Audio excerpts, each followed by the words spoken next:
como já vos foi dito, eu sou mãe de uma criança que nasceu com uma surdez profunda bilateral.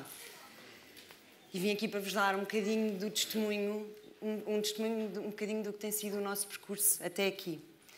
Para mim é uma honra enorme poder vir partilhar a nossa história e, acima de tudo, é um motivo de orgulho pessoal, porque quando recebemos o diagnóstico de que o nosso filho não nasceu como o idealizávamos, há uma fase da nossa vida em que deixamos de sonhar, porque sonhar torna-se num processo muito doloroso e há um ajustar de expectativas, há um luto que se tem que fazer, como disse o Dr. Nuno Lobo Antunes, da morte do filho idealizado. E depois há toda uma fase de readaptação àquilo que é a nossa realidade e que até então desconhecíamos. E pelo facto de ajustarmos expectativas e deixarmos de a ter tão altas como tínhamos, este caminho também é um caminho muito rico e muito giro de se fazer. É fácil dizer isto agora que já cheguei onde cheguei, no início não era esta a minha percepção, mas a verdade é que o Martim foi operado, tem 2 implantes cocleares, ouve e fala e todos os momentos deste percurso de aprendizagem da audição e da oralidade são vividos com outra intensidade. Todas as pequenas coisas que a maior parte de nós, ouvintes, dávamos por adquiridas, como ouvir música, ouvir a voz dos nossos pais, dançar, tornam enormes vitórias e fazem deste percurso muito mais gratificante. Não há nada como ver um filho ouvir pela primeira vez, não há nada como perceber que ele está a reagir à música e que dança, não há nada como ouvi-lo cantar, ainda que pessimamente. E, portanto, tenho tido uma vida muito rica e vazia de percalços. Ainda há pouco tempo levámos mais uma palmada na mão, mas orgulho-me muito do caminho que fizemos e orgulho muito de poder estar aqui hoje. Eu engravidei aos 25 anos, tive uma gravidez absolutamente saudável, feliz. Não havia na minha família, nem na família do pai do Martim, que soubéssemos nenhum antecedente de surdez. Tive um parto sem qualquer complicação. Na maternidade onde o Martim nasceu, não se fazia o rastreio auditivo em 2006. O pediatra que o observou na maternidade não me disse que o rastreio existia e que eu o poderia fazer noutro sítio. E o pediatra que acompanhou o Martim durante os primeiros 18 meses também nunca nos alertou para isso e, além de nunca nos ter alertado para isso, ao longo dos 18 meses em que o acompanhou, assinalou no caderno dele que o Martim tinha uma audição normal. E hoje em dia sabemos que isso não podia estar mais longe da verdade. O Martim só foi diagnosticado com 18 meses. Até então, apesar de existirem muitos sinais, nós não nos apercebemos, ou eu não quis ver, que ele tivesse uma deficiência. O Martim chorava como as outras crianças não choravam, tinha um timbre de choro completamente diferente. O Martim chorava noite e dia e noite, ao ponto de terem chamado SOS Crianças à minha casa. O Martim, às escuras, entrava em estado de delírio, porque uma criança que não ouve e que é posta num ambiente em que não vê, fica aterrorizado.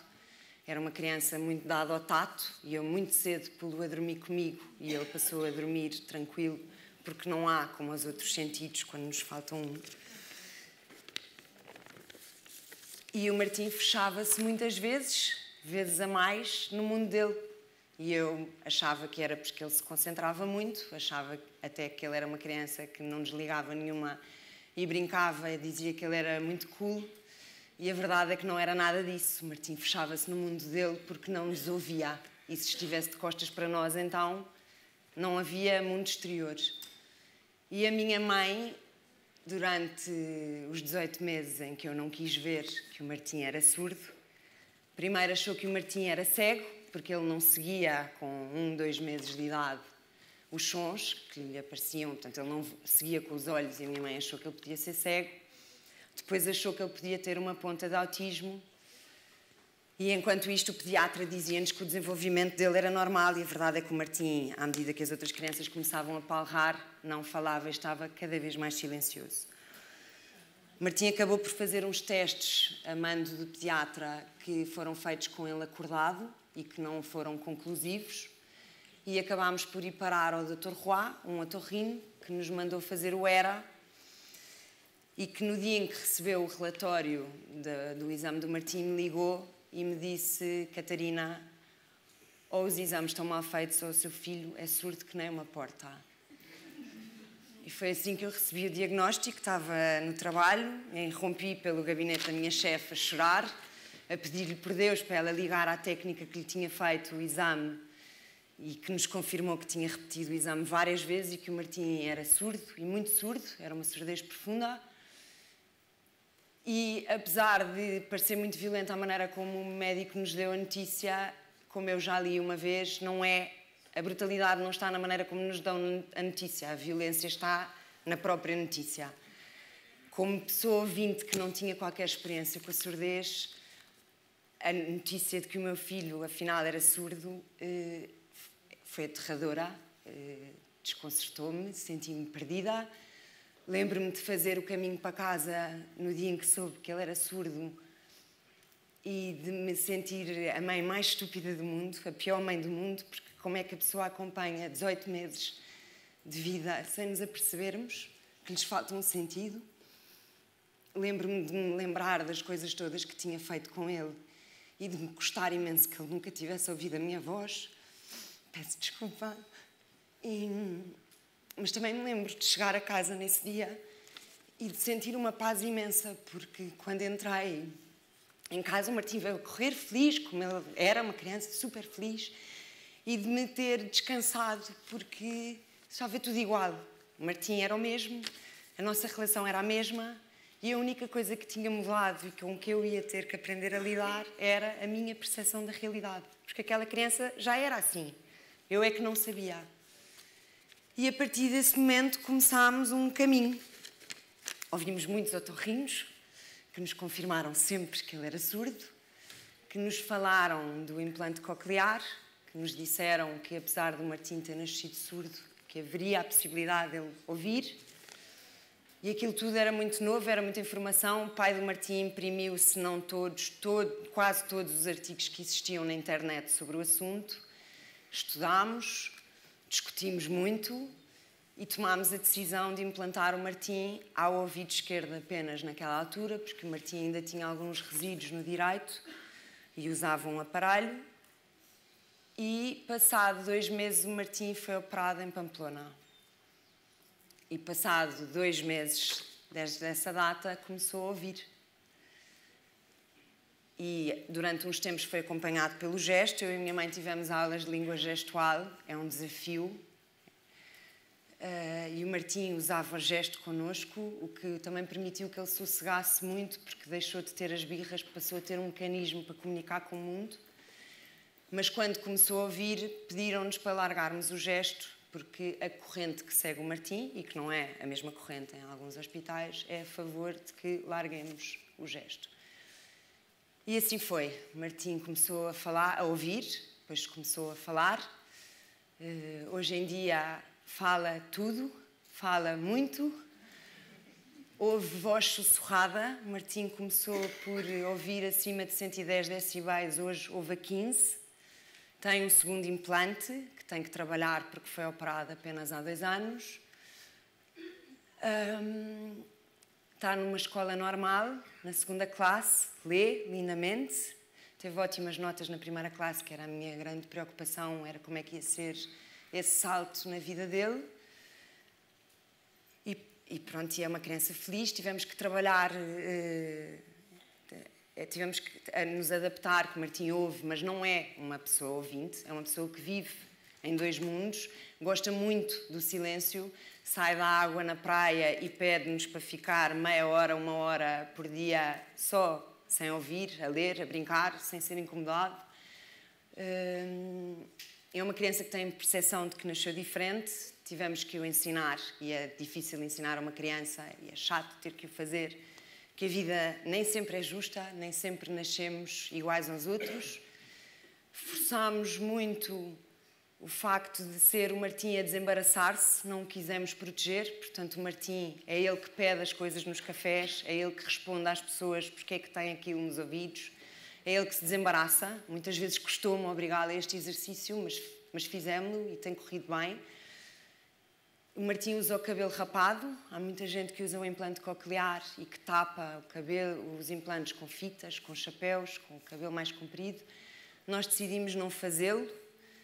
E decidimos não fazê-lo porque eu gostava que o Martim aprendesse que nós não queremos esconder a deficiência dele, não temos necessidade de esconder a deficiência dele e quero que ele cresça sabendo que não é preciso esconder aquilo que ele é, que, pelo contrário, temos orgulho naquilo que ele é e aceitamos a vida como ela nos chegou. E agora já perdi, tinha escrito as coisas que queria dizer. Estou a acabar. Eu vou-vos passar uns filmes do processo do Martim ao longo dos últimos anos, até um filme que ele fala, que preparou há 2 semanas, em que eu lhe disse: Martim, a mãe vai falar numa conferência sobre a sua surdez e gostava de o filmar, a falar para que as pessoas percebam de onde é que você partiu e onde é que chegou. E ele virou-se para mim e disse: um filme de promoção, então vamos a isso. Portanto, apesar de parecer que ele decorou um texto, isto foi ele, eu não me preparei e aquilo que é a maneira dele se promover. E, portanto, como é do Martim que falamos, vou-vos deixar com um bocadinho do Martim de que eu tanto me orgulho.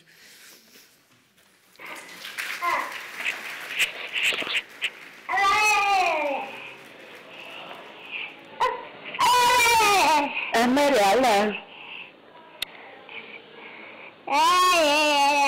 Amarela. Não, mãe.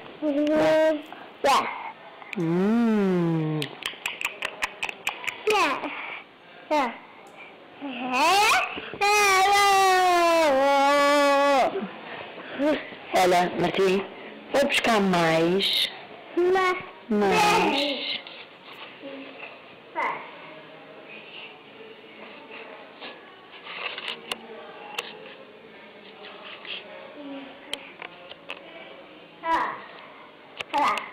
Deixa eu ver.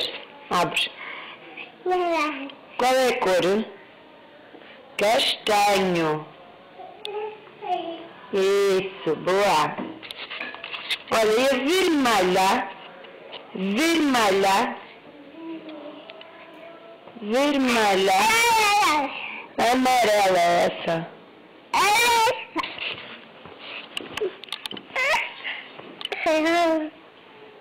Vamos fazer igual. Fez cocó?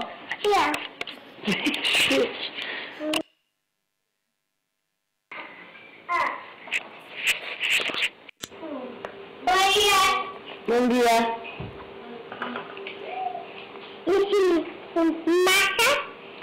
Vamos à Marta. E as roupas e os sapatos? Vamos tirar o pijama. Vamos tirar Vamos pôr sapatos vermelhos. Não quero. Vamos embora? Olha, mas espera. Diga uma coisa à mãe. Como é que se chama? Martim. E o pai, como é que se chama? Pai. Pai quê? Pai. Paulo. Pai. E a tia? Tia. Tia Ana. E a mãe? A mãe. Mãe, como é que se chama? A mãezinha. Catarina. Boa. Olha, e como é que se conta? Conta lá até 6. O avô António. O avô António. A avó Antônia. A avó Ana. A avó Luísa. Espera, olha. Conta lá para a mãe. 2, 3, 4, 5, 6.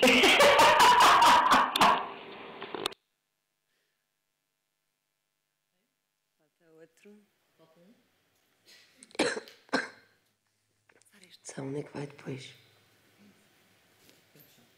É este e depois é o final. Vai dormir a casa do pai. Vai? Vai? Ontem não vai à escola. Hoje não. E amanhã e depois da manhã também não. Mas depois da manhã, vai na caminhoneta com os amiguinhos todos da escola para a praia. Eu vou tentar, pai. Vais perguntar ao pai. Amanhã... Eu fui com a vaca com o botão, esse pequeno, então uma senhora a cavalo e foi pôr de uma senhora para os porcos estava tanto sujo, lama. Olha, Depois espera. uma senhora ao bode com os cães grandes e depois as velhas correr, Foste a uma quinta com a avó e o avô. a correr muito rápido. Muitas velhas. Nasci surdo. Vai. Nasci. Eu tenho aparelhos e tenho porque nasci surdo. Mostra E lá. estes aparelhos fazem ouvir muito bem. Assim podemos aprender a falar à vontade. Mas temos de treinar os aparelhos primeiro para conseguir ouvir. Pronto. O que é que você faz na terapia? Diga lá. Na terapia eu treino os aparelhos novo. Antes treinei com o velho. E agora estou com o novo. Estou a treiná-lo. E está a ouvir cada vez melhor? E está a ficar cada vez melhor. Vai ser assim. Tá bom. Pronto. Beijinhos. Beijinhos. Vamos ver. Quer ver o DVD?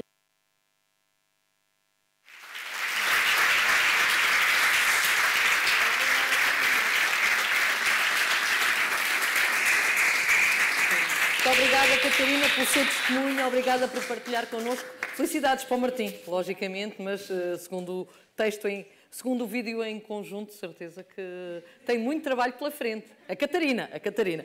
Vamos agora ouvir uma outra perspectiva, um outro testemunho de uma outra perspectiva. E passamos do jovem, da criança, que nasceu com surdo, para uma pessoa que vem descobrir mais tarde, muito mais tarde, que começa a perder a audição.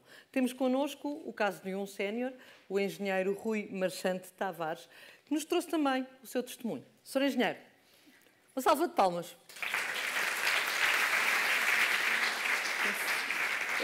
Vamos pôr-lhe só o microfone, Sr. Engenheiro, por favor.